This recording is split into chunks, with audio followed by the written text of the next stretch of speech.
Welcome into another edition of The Session with Londa and David. My name is David Austin. I'm Londa Sherwood-Austin. Welcome back. You look absolutely beautiful today, and I'm feeling a little frisky. I don't know what that means, but I think you look great. Thanks. You asked me to look at you critically right before this thing started, and here's my critical eye. Wow. Oh, gosh. Okay. Well, thank you very much. Thank you. For those of you watching on YouTube, I don't think you can see them, which is sad, but I am wearing custom-made pants. You could lift your leg up into the shot if you like. For me. Well, I could. No, don't. It's I don't my want you to injured fall leg, off your but chair. yeah, let me go ahead and get it up there. Look how nice that is. Yeah. Custom made by my daughter Andrea. She's very talented, and that was just a flash of my fancy Hoka shoes. You're welcome. Still recovering. If you've got any tips for the metatarsal injury, send it on over. That's hilarious. That's awesome. Well, I mean, that's just where we are in life. You know, I was having this conversation with somebody the other day, and we were talking about, you know, you just gotta make the appointments. You just, to take care of yourself. You just have to, I was saying, well, I think I need to probably get to a podiatrist about this metatarsal thing. It's not really getting any better. And I, need some specialty, probably care. And then she was talking about, she had to go get an ultrasound on her calf about the blah, blah, blah. And I remember being younger and like making fun.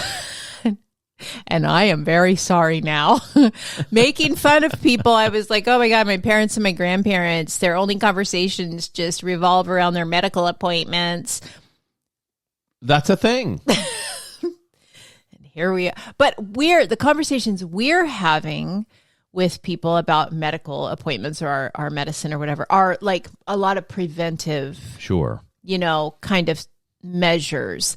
And I listened to a very interesting podcast yesterday. I'm a big fan of Dr. Vonda Wright. That's correct. Not only because we share a similar name. Vonda, like Londa. Yes. But because she is really a badass. Okay. Orthopedic surgeon, kind of on the front lines of longevity, so that crosses over to a lot of menopause talk. And as you know, I can't get enough of that. And she had on her podcast, Dr. Anthony, somebody, I don't know. If you're on TikTok, you know who I'm talking about.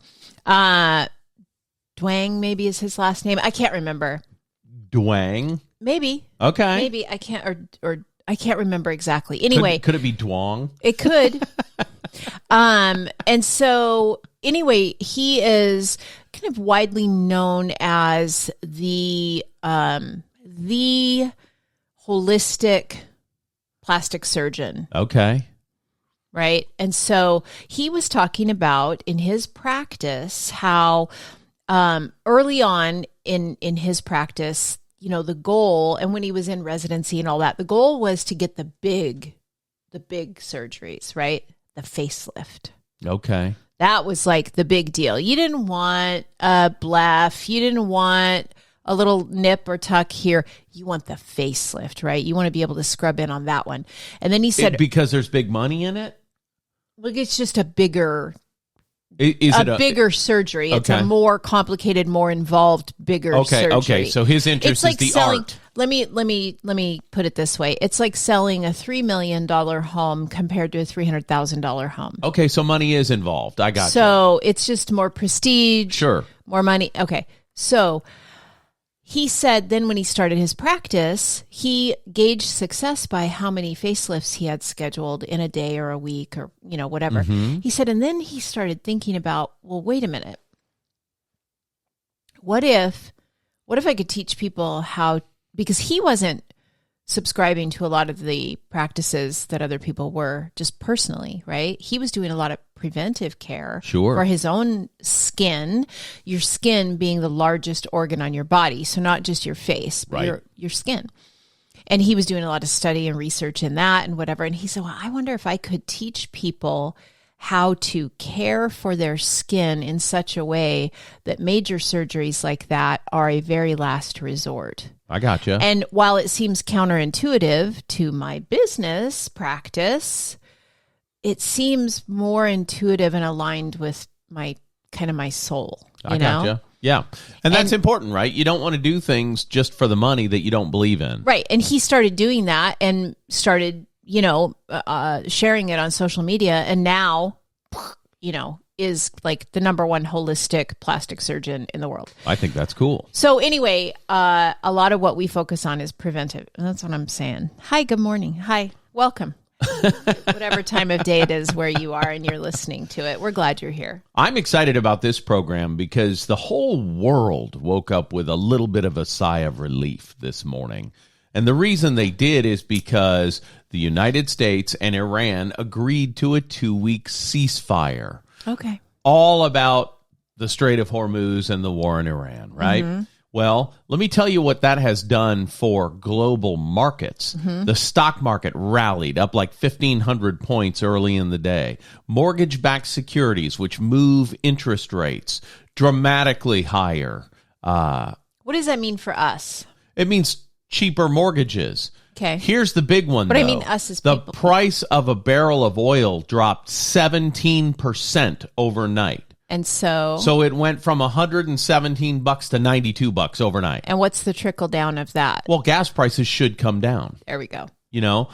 Now, the two sides in this war have very different goals, and they both have their peace plans on the table from which to negotiate for the next 2 weeks, and they're far, far, far apart. For instance, Iran wants continued control of the Strait of Hormuz. Well, they didn't have control of the Strait of Hormuz before the war, so I don't think they're going to get it after the war either. They have kind of ceded control and taken control during this war. And why does it matter? Can you get into that a little bit? We've talked offline about that. And that matters and is a practical very cost, eye-opening. Because the Strait of Hormuz is where all of the Middle Eastern oil goes through to get out to the rest of the world. Very little of that oil, though, is consumed by the United States. Like 1% of the oil that we use is from the Middle East.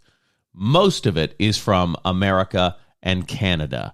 Okay. And a tiny, tiny bit from Russia, right? So if the Strait of Hormuz is closed, there are really only two major players on the planet that can provide oil to the rest of the world. They are the United States or North America, right? Okay. And Russia. They're the two big players. So the United States and Russia really don't care much about the Strait of Hormuz, but it does impact oil prices for everyone because everybody else gets their oil from there. Right. Like Australia, they need that oil, right? Or they're going to have to buy it from us. Whatever the case, with the 2-week ceasefire announced and less crazy rhetoric from both sides, and I do say both sides have had crazy rhetoric during this war. Faux show. Crazy. The market seems much more encouraged. In fact... Oh, I like how you said that. The pricing today on the stock market and in the mortgage-backed securities world seem to factor in that this war is fully over. That's how much improved it is overnight. We'll see what happens over the next 2 weeks, right? Yeah. And with any luck, we'll come to a real agreement, a real peace accord, and everybody will be happy. Yeah. Cross your fingers. That would be great for the market. Good for your retirement account, good for gas prices, and good for home interest rates. Oh, so, I hope. Today's a little bit nicer. And yesterday, it's funny, I said to you, boy, today's a terrible day to lock. Do not lock today if you have any loans that are pending. And you said, why is that? And I said, well, because if they don't strike a deal and we carpet bomb all of Iran overnight, stuff's going to change on the market. Yeah.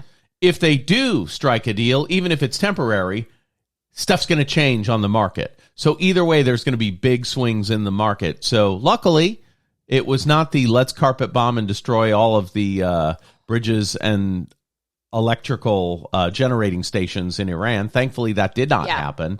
And the market woke up to a very rosy Wednesday. So I'm very pleased with that. I hope to shout it improves the housing market. I talked to a couple of realtors yesterday who both, one realtor said, man, it's been tough. It's just been rough out there for us. And I said, thank you. Thank you for saying it out loud, because so many realtors that I know and associate with and see on social media are painting a very rosy, happy picture. And maybe their business is going gangbusters. And some people are. And ours is doing fine. We've got I've got two buyers closing this month, which is great. That's awesome. Your mortgage business is going crazy, but as a whole, the industry has been struggling, as evidenced by, I've got a couple listings that have just sat on the market, which that hasn't happened since 2008. Hello? Right. I said that's not true. I haven't even been in the business that long, but in early in my career, which I'm coming up on 10 years. Right. Early on, maybe it was the first year or maybe 2017. Okay. I had a house that was on the market for 5 months. Right. Which was a long time at that time, right? But it wasn't a long time in the history of real estate. Sure. When I started real estate, we did listing agreements for 1 year because it could maybe take that long to sell a house. And then we hit like this really exciting time almost right away after I started. And man, things were just move. Then we did 6 months. We've done 6-month agreements for my whole career. And now I'm thinking like, maybe not. So I don't know. Anyway, I was just really grateful. Then we ran into another realtor who said, man, it's been tough, hasn't it? Yes. And I was like, thank you. Yes. Well, I guess both are true. Here's some perspective. National numbers came out this morning about new home loan purchase applications and new home loan refinance applications. Month to month, they're down 1%. Purchase applications are down 1% from last month, right? Okay. Year over year, all applications are only down about 4%. That's it, year over year. Now, applications don't equal closed loans. They equal opened loans, right? Yeah. Not closed loans. Right. So we don't have the closed loan number, but people generally are still, if they have a need to buy, buying, and if they have a need to clean up some of their debts, refinancing. Still happening. Still happening. Despite the fact that there is a war in the Middle East, despite the fact that there is turmoil at the gas pumps, despite the fact that life costs more. That's exactly right. Life costs more. Yeah. And, prior to this war in Iran, gas prices were dramatically lower than they were year over year. Guess what? They're 4 cents lower year over year right now. Right now today.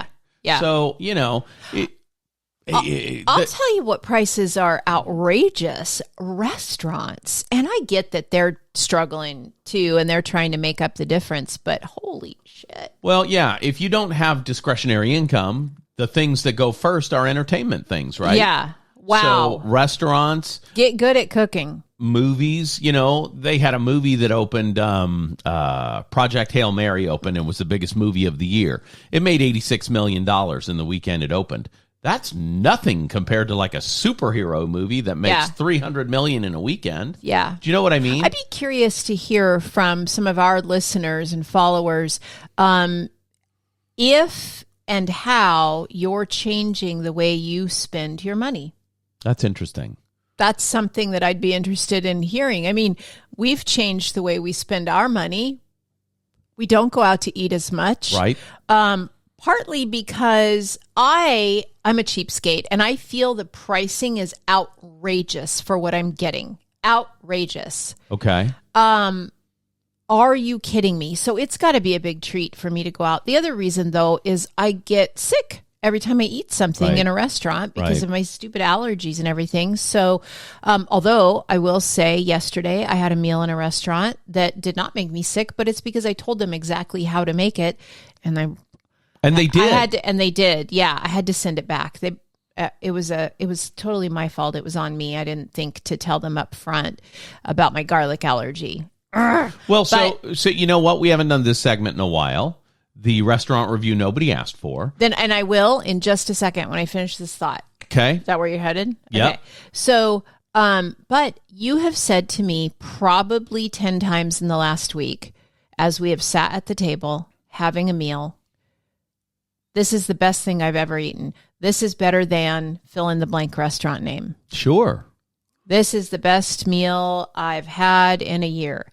This is incredible. This is restaurant quality. I would pay $65 for this plate of food. Right. So I would say there is no reason in the world to not learn how to cook. It's not faster to go out. I promise you it's certainly not. If you count in wait time in the front of the restaurant and then time to cook in the kitchen. Yep. You know, so, if it's the most efficient kitchen in the world, you can beat it by a good half hour at home. Yep. So drive time. You don't have to know how to cook a lot of different things. You sit I'm about to drop some absolute gold right here. Sit down with your family, whoever that is, and ask for their 5 favorite meals. Each person gets to share their 5 favorite meals. Okay. Compile a list of the top 5 of everybody's top 5. You see what I'm saying? So these will be the least contested meals. Sure. See what I'm saying? And then perfect how to make those meals. Just those 5. Just trial and error until you get it down to where it is a hit. And then just do that. If you just did that, it will save you a lot of time and expense and frustration. So there you go. The restaurant review nobody asked for. The restaurant review nobody asked for. Three-eyed fish. We haven't been to Three-eyed Fish in, I'm going to say, 2 years. Years, yeah. I went there with a realtor friend when we first got back to town. 2 years ago. Yeah. Okay. So Three-eyed Fish pre-COVID was a pretty big staple for me because the guys in my office and I would go there in the afternoons from time to time and have a cocktail. Then during COVID, don't look, we kind of did the same thing there. And it was under the cover of darkness and we had to sneak in the side door. Nobody really knew how to deal with the whole situation at the very beginning of COVID. Yeah. So nobody knew how to deal with it in the end. So that was a great David. speakeasy at the very beginning. Then they got in trouble because they had an outdoor event and too many people and whatever the case. That's all under the bridge. Water under the bridge. Right. Now, flash forward to yesterday. We went to Three-eyed Fish because you wanted to sit outside in the sun. And I knew their patio was open already. So I drove right there. A couple places that have open patios, not open yet. Like Rattlesnake Mountain Brewery, I went this weekend, patio not open yet. Chairs not set up yet, right? So anyway, we go to Three-eyed Fish. We pull in, same old place. If you've been there, you know what to expect, right? Walk in, young man waiter, looked about 9 years old to me, but clearly was a young adult in his early 20s, I'm guessing. Okay. I'm painting a picture here, right? Very friendly, very happy. Young guy, takes us out, seats us on the patio. Never seen the kid before, right? The bartender lady that was there, I've seen her a ton of times. So it was nice to have a new face.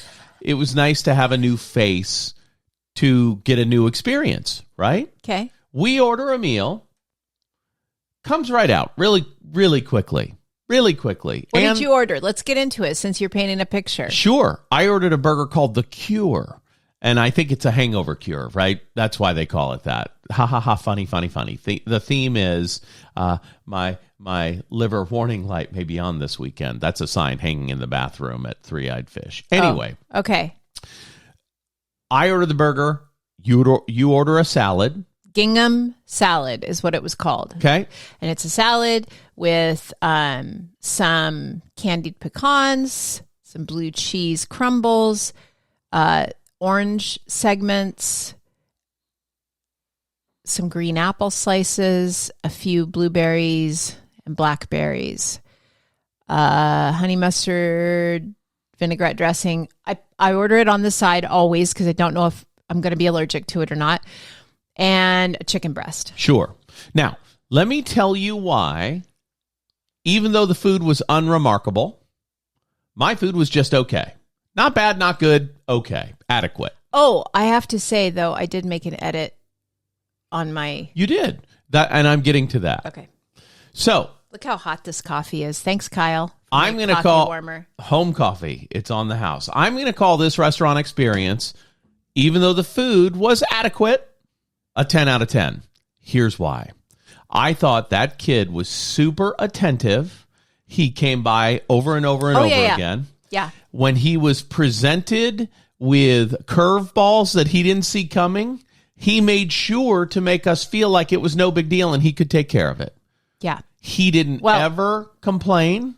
You ordered a special salad because you're like, oh, I don't really want spring mix. Hey, yeah. So first of all, yeah. I mean, I made it though very convenient for him. It's a two-way street, right? Sure. If you're kind and helpful to your server generally will be kind and helpful to you. The energy we get is the energy we get back. That's right. So yeah, it comes with spring mix. Ugh, they call it Acadian. No one wants that. Nobody wants that. Nobody. If you have a restaurant, hear me, nobody wants that. Right. Okay, so I said, hey, can I switch out for romaine?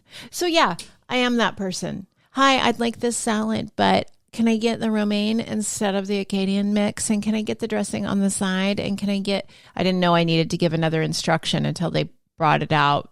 So I felt bad. But when he set it down, I said, I looked at it and I said, this is about to get weird and I apologize right up front. That's exactly right. It is. I'm going to have to send this back, but it is 100% my fault.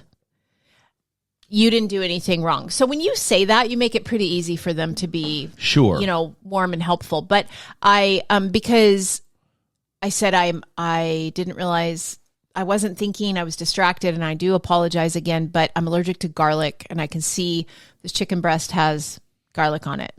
And the only thing he did was say, and I fucking hate this, I know this is a you thing. I don't think he argued. What? Let me say. Okay, go ahead, say what it. I'm say your say. Experience. Yes, say it.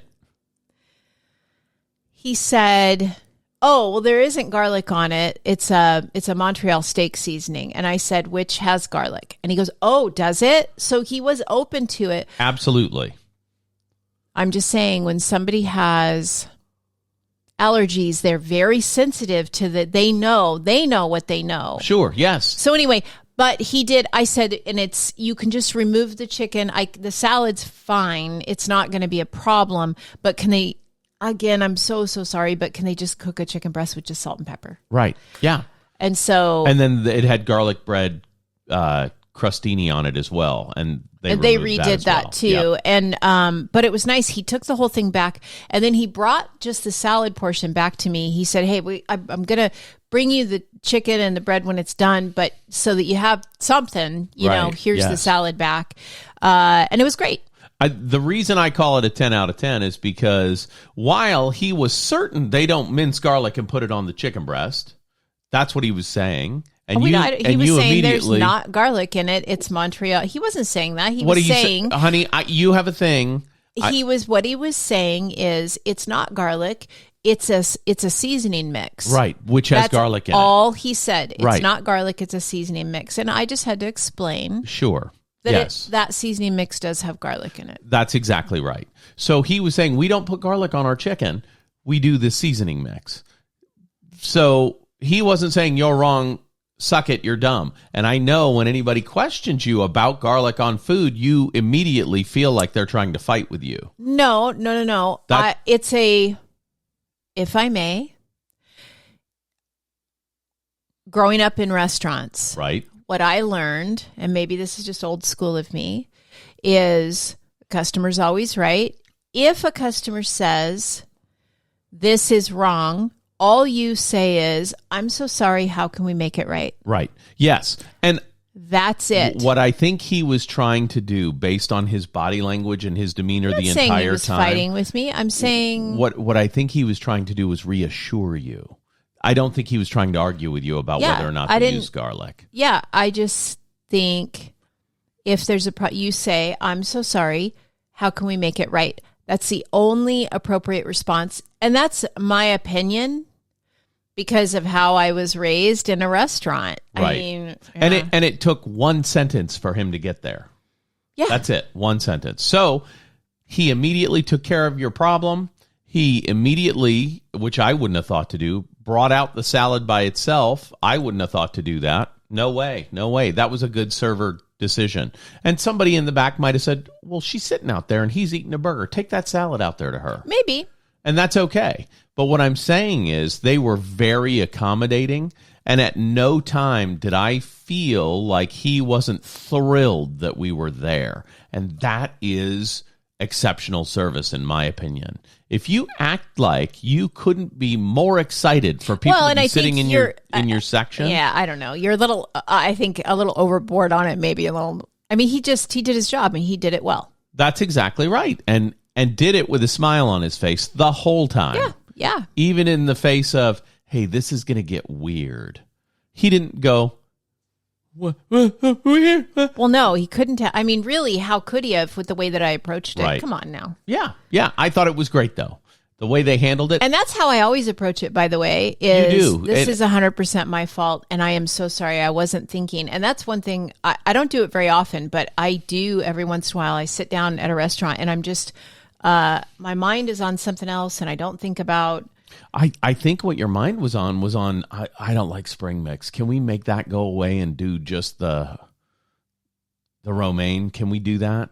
And you didn't think about anything past that because you were asking them to make a change. I don't know. I don't know either. And it was such a pretty day. And we sat out on that patio, and I got a little sun. I've got a little line on my chest from the sun cooking me. Because you don't use the sunscreen. I used it later in the day when I went and played disc golf in the afternoon. Fine. But I really enjoyed the fact that we were able to have it exactly the way we want it.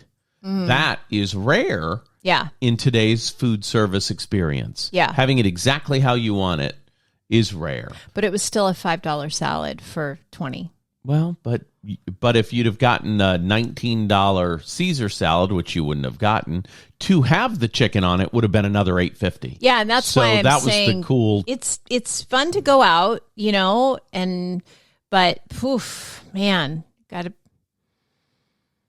And I don't blame the restaurants, so save your emails. But I get it. I get that there has to be a margin between, because of the cost of goods and service, and they're paying a cook and a host and a cook and an expo and a server and a dishwasher and I get it. And I would say they're probably lighter staffed than normal at every restaurant. Oh, yeah. That's why you can go into a large restaurant and see 18 open booths and see 30 people sitting in the lobby. And that makes me crazy when that happens. But it's because restaurants are, by design, understaffed now because it's so much more expensive to operate. But if we can get, if the price of fuel comes down as a result of the price of oil, a barrel of oil coming down, maybe we can all get a little bit of relief, Sure. It's interesting, though, like in our industry, housing prices go up and down depending on what's going on in the markets, but those restaurant prices will never come down. Sure. Here's the thing that I want people to remember, and you give me this perspective all the time. If gas jumps up 10 cents with a 15-gallon tank, that's $1.50 more. Yeah. $1.50. Yeah. Now, if it goes up $1, that's $15 more. Yeah, but it's still in the grand scheme of things. That's 2 less fancy coffees at Starbucks. Yeah.